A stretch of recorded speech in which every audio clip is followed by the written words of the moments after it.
हुतीज हुतीज ने 2 दफ़ा बड़ी तादाद में मिसाइल गिराए हैं 24 घंटों में, 2 दफ़ा इसराइल पे। अच्छा, इनको जो रीड करना है ना, एक तो जो मिसाइल है इनका वो मिलिट्री बेस पे गिराए जाके, ठीक है। मैं 14 स्लाइड अगर कोट कर रहा हूँ यहाँ पे, क्योंकि इनकी जगह जो है ना वो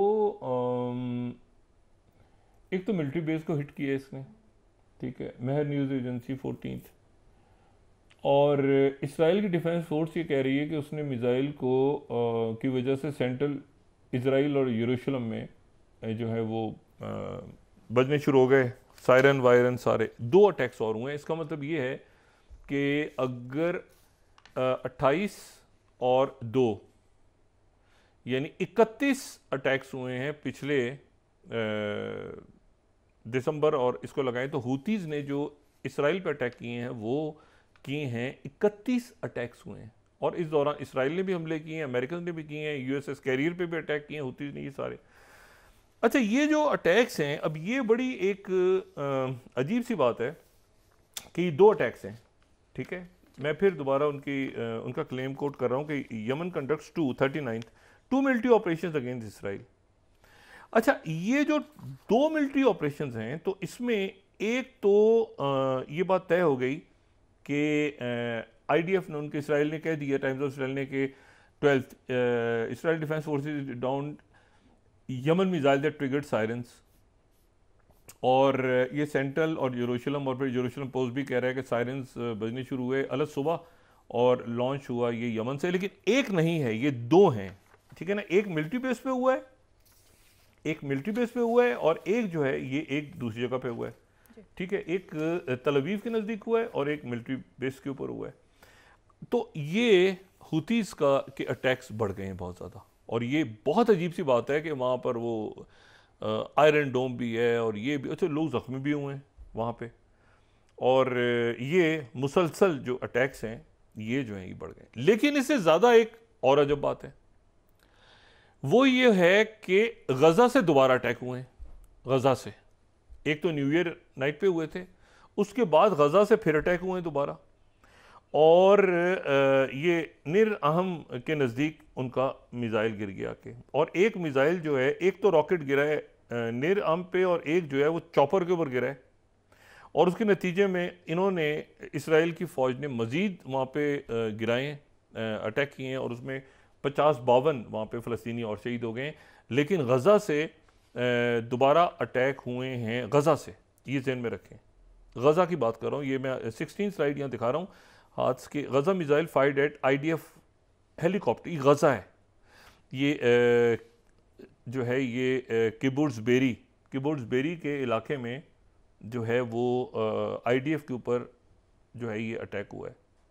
अच्छा, लेकिन ये गज़ा से भी एक नहीं हुआ, गज़ा से भी एक से ज़्यादा अटैक हुए। एक तो देखें ना, हेलीकॉप्टर पे हुआ है, और दूसरा मैं 40 स्लाइड अगर दिखाऊं, गज़ा रॉकेट लैंड्स एट नीर arm and missile fired eight chopper, यानी 2 अटैक्स हैं, एक तो लैंड कर गया है और एक चॉपर पे गिरा है 40th। अच्छा, ये जो बात है ना, ये अब बहुत बड़ी यानी सूरत हाल एक अजब सी हो गई है कि गज़ा से भी फायर हो रहे हैं, और वहाँ से जो है वो हुतीज़ भी फायर कर रहे हैं। और कुछ देर पहले जो है, आज मैंने दिन में ज़रा चेक किया कि वहाँ पर क्या हालात हैं लेबनान के, तो वहाँ पर तैयारी पकड़ी हुई है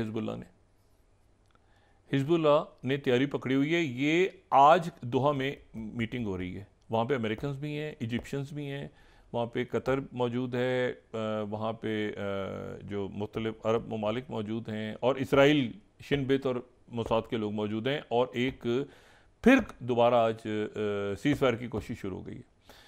ये इस जंग बंदी अगर नहीं हुई, और उसमें हमास की तरफ से बिल्कुल वो नाम है, ये वो मुआहिदा है जो बाइडन साहब ने कोई आज से 1 साल पहले पेश किया था, ठीक है ना, कि उसमें नाम भी तय हो गए थे, हर चीज़ तय हो गई थी। इवन यहाँ तक हुआ था कि जो कैदी हैं जो रिहा होंगे इसराइल की जेलों से, उनको टर्की एग्री कर गया था कि हम अपने पास रखेंगे, क्योंकि कतर में ज़ाहिर है कि वो बहुत बड़ी तादाद में, तो वहाँ पे ये तय हुआ था कि उनको वहाँ पे टर्की एग्री कर गया था। मामला बहुत आगे चले गए थे, रशिया, चाइना, ये सारे इन्वॉल्व बीच में थे। और मतलब है कि अब ये है कि वो तो हमास तो अपनी जगह मौजूद है गज़ा में, और यहाँ पर हिजबुल्लाह भी मौजूद है। एक सीज़ फायर उन्होंने करके ये एक ब्रेक लिया महीने डेढ़ महीने का, कैसे जी सीज़ फायर करते हैं, और इस दौरान लेबनान के बॉर्डर पर, लेकिन वो तैयार उधर बिल्कुल तैयार है हिजबुल्लाह।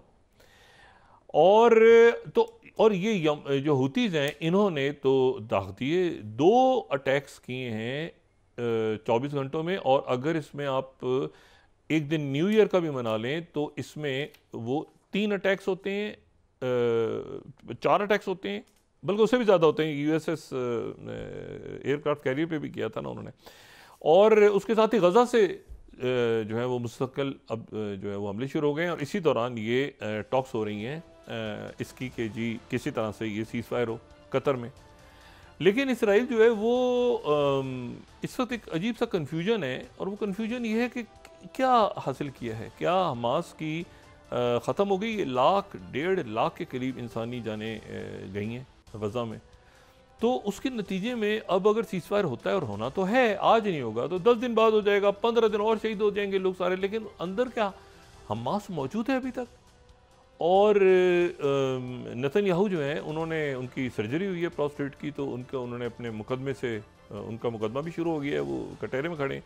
उन्होंने कहा मुझे 1-2 दिन के लिए ज़रा रियायत दी जाए, मुकदमा ना चला जाए, क्योंकि वजह ये है सारी कि ये एक अच्छा खासा क्योस खड़ा हो गया है मशरिक़ वस्ता में।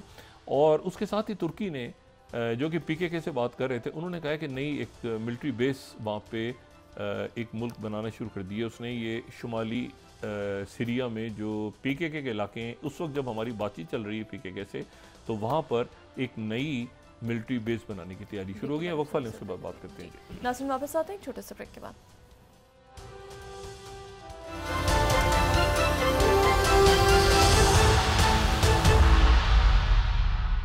वेलकम बैक नाज़रीन। डॉक्टर साहब, अक़वाम मुत्तहिदा की सलामती कौंसिल पाकिस्तान की गैर मुस्तकिल रुकनीत का आगाज़ हो गया, कितना खुश आइंदा है? देखिए जी, पाकिस्तान उसमें क्या रोल प्ले करता है ये देखना है, क्योंकि हालात तो बड़े दुनिया के ऐसे हैं कि एक प्रोएक्टिव फॉरेन पॉलिसी की ज़रूरत है, बहुत ज़्यादा प्रोएक्टिव फॉरेन पॉलिसी की। यहाँ तो फॉरेन पॉलिसी हमारी कोई बात नहीं, हमारे तर्जुमान जो हैं वज़ारत ख़ारजा के वो बात कर लेते हैं, लेकिन वज़ीर ख़ारजा तो बहुत ज़्यादा फॉरेन पॉलिसी पर बात नहीं करते। हालांकि आने वाले दिनों में फॉरेन पॉलिसी ही बहुत एक दुनिया किसी और तरफ जा रही है, और तरफ जा चुकी है, बल्कि कि वहाँ पे बहुत ज़्यादा प्रोएक्टिव फॉरेन पॉलिसी की आपको ज़रूरत है। अब देखिए, मैं आपको सिर्फ 2 बातें बताऊँ, 2-3 बातें आज जो भारत के की तरफ से फॉरेन पॉलिसी से रिलेटेड बयानात हमारे सामने आए हैं।